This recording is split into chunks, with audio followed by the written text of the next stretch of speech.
Assalamualaikum warahmatullahi wabarakatuh. Salam dan bahagia guru penggerak. Perkenalkan saya Nicolaus Purwowibowo, CGP Angkatan 9 Kabupaten Lampung Utara dengan pengajar praktik Bapak M. Zaidir Yulianto dan fasilitator Bapak Syamsul Hadi An-Nur. Pada video kali ini saya akan memaparkan tentang demonstrasi kontekstual, budaya positif, modul 1-4. Berikut pemaparannya. Gianni Gosen dalam bukunya Restitution Restructuring School Discipline, 1998, mengemukakan bahwa guru perlu meninjau kembali penerapan disiplin di dalam ruang-ruang kelas mereka selama ini.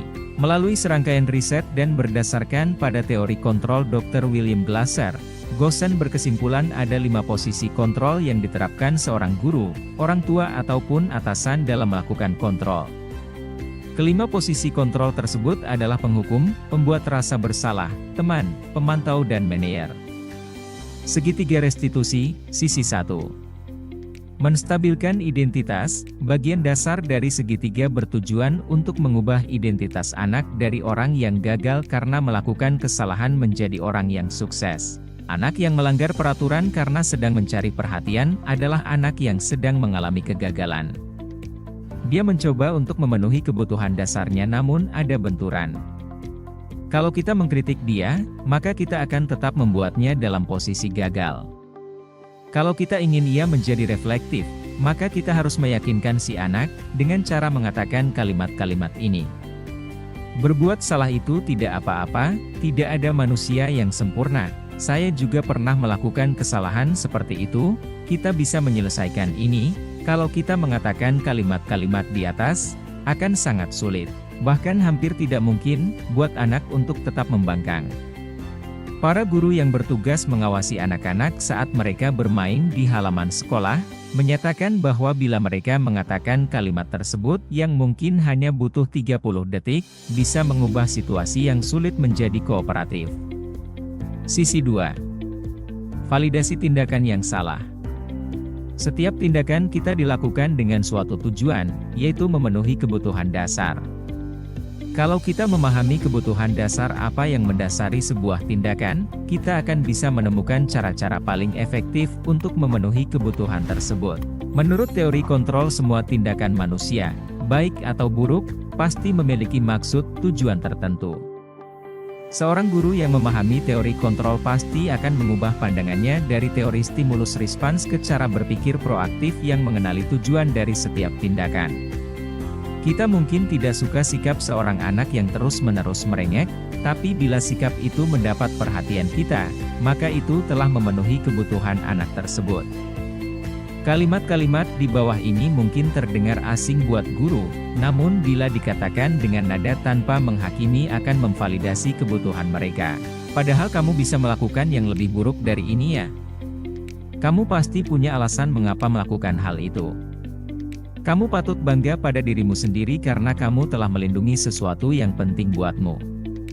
Kamu boleh mempertahankan sikap itu, tapi kamu harus menambahkan sikap yang baru. Biasanya guru menyuruh anak untuk menghentikan sikap yang tidak baik, tapi teori kontrol menyatakan bahwa resep itu tidak manjur. Mungkin tindakan guru dengan memvalidasi sikap yang tidak baik seperti bertentangan dengan aturan yang ada. Namun sebetulnya tujuannya untuk menunjukkan bahwa guru memahami alasan di balik tindakan murid. Sisi 3. Menanyakan keyakinan. Teori kontrol menyatakan bahwa kita pada dasarnya termotivasi secara internal. Ketika identitas sukses telah tercapai, dan tingkah laku yang salah telah divalidasi, maka anak akan siap untuk dihubungkan dengan nilai-nilai yang dia percaya, dan berpindah menjadi orang yang dia inginkan. Pertanyaan-pertanyaan di bawah ini menghubungkan keyakinan anak dengan keyakinan kelas atau keluarga. Apa yang kita percaya sebagai kelas atau keluarga? Apa nilai-nilai umum yang kita telah sepakati? Apa bayangan kita tentang kelas yang ideal? Kamu mau jadi orang yang seperti apa? Kebanyakan anak akan mengatakan, iya, tapi mereka tidak tahu bagaimana caranya menjadi orang seperti itu. Guru dapat membantu dengan bertanya, seperti apa jika mereka menjadi orang seperti itu? Ketika anak sudah mendapat gambaran yang jelas tentang orang seperti apa yang mereka inginkan, guru dapat membantu anak-anak tetap fokus pada gambaran tersebut. Praktik segitiga restitusi terhadap 2 kasus mengenai murid yang melanggar peraturan di sekolah.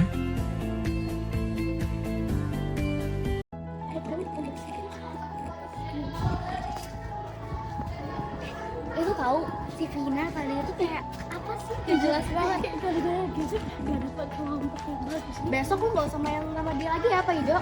Itu kamu main kayak gitu sih. Emang apa? Kita nggak gitu juga. Kita gak jelas. A few moments later.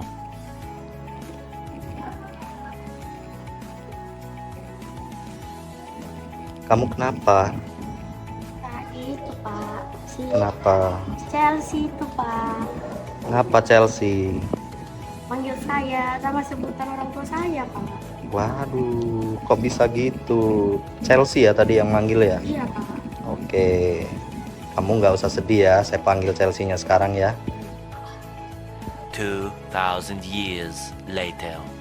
Baik Chelsea, berkaitan dengan kejadian tadi antara kamu dan Jessica, saya ingin membicarakan tentang cara kamu memanggil temanmu Jessica tadi dengan julukan yang mungkin kurang pantas.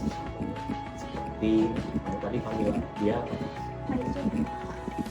itu bisa membuatnya, sebenarnya itu bisa membuat dia merasa tersinggung dan merasa tidak nyaman. Maafkan kok, saya hanya bercanda, tidak bermaksud untuk menyakiti perasaan. Saya mengerti Chelsea, tapi penting untuk memahami bagaimana kata-kata kita dapat mempengaruhi perasaan orang lain. Bagaimana kita mencoba cara lain untuk bersenang-senang tanpa harus menyakiti perasaan teman kita. Saya harus melakukan Pak. Oke, pertama, mari kita coba memahami perasaan Jessica. Bagaimana jika kita tanyakan padanya bagaimana dia merasa dipanggil dengan julukan itu. Mungkin itu akan membantu kamu lebih memahami perasaan. Saya akan mencoba bicara dengannya dan minta maaf Pak Iko. Itu langkah yang bagus, Chelsea. Selanjutnya, kita bisa mencari cara lain untuk bersenang-senang yang tidak akan menyakiti perasaan orang lain. Ini adalah pelajaran penting untuk kita semua tentang pentingnya menghargai perasaan orang lain dalam interaksi sosial kita. Terima kasih Pak Iko atas nasihatnya. Saya akan mencoba berbicara dengan Jessica dan berjanji untuk tidak memanggilnya dengan julukan tersebut lagi. Oke, saya yakin kamu bisa melakukannya, Chelsea. Ingatlah bahwa kita semua bisa belajar dari kesalahan kita, dan ini adalah kesempatan untuk tumbuh dan menjadi lebih baik lagi. Jangan diulangi lagi ya. Silakan kembali ke tempat.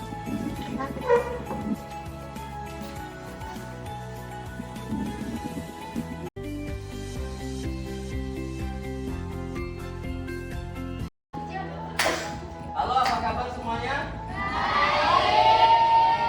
Baik. Sebelum kita mulai pelajaran, siapa yang hari ini belum masuk? Halo.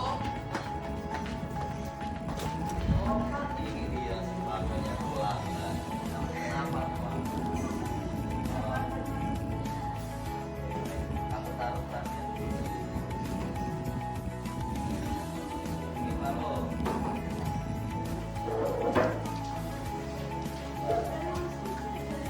Saya mau ngajak ngobrol si Faro dulu sebentar, ya. Silakan dikerjakan. Situ tugasnya adalah kalian diminta untuk membuat karangan berdasarkan ide yang akan kalian buat. Misalnya di situ ada liburan menyenangkan atau ketika kalian sakit, pilih salah satu. Jelas? Pilih salah satu. Iya, individu. Pagi Faro, kenapa hari ini kamu terlambat lagi? Apa? Faro, saya tahu kita semua bisa melakukan kesalahan ya. tapi kita juga bisa memperbaikinya. Ada alasan khusus mengapa kamu sering terlambat?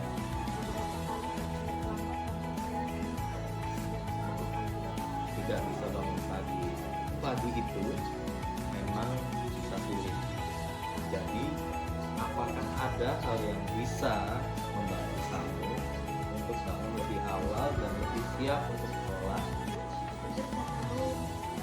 Memasukkan alarm lebih awal dan memastikan dia tidur lebih awal juga. Itu adalah ide bagus, bro. Alarm lebih awal dan tidur lebih awal akan membantu kamu. Selain itu juga, bagaimana dengan sarapan pagi? Makanan yang baik di pagi hari juga bisa memberikan energi yang cukup. Ya Pak, saya akan coba. Baiklah, saya pikir dengan mengambil langkah-langkah ini, kamu bisa mulai memanfaatkan waktu sekolah. Ini juga akan membantu kamu merasa lebih baik dan lebih siap untuk belajar.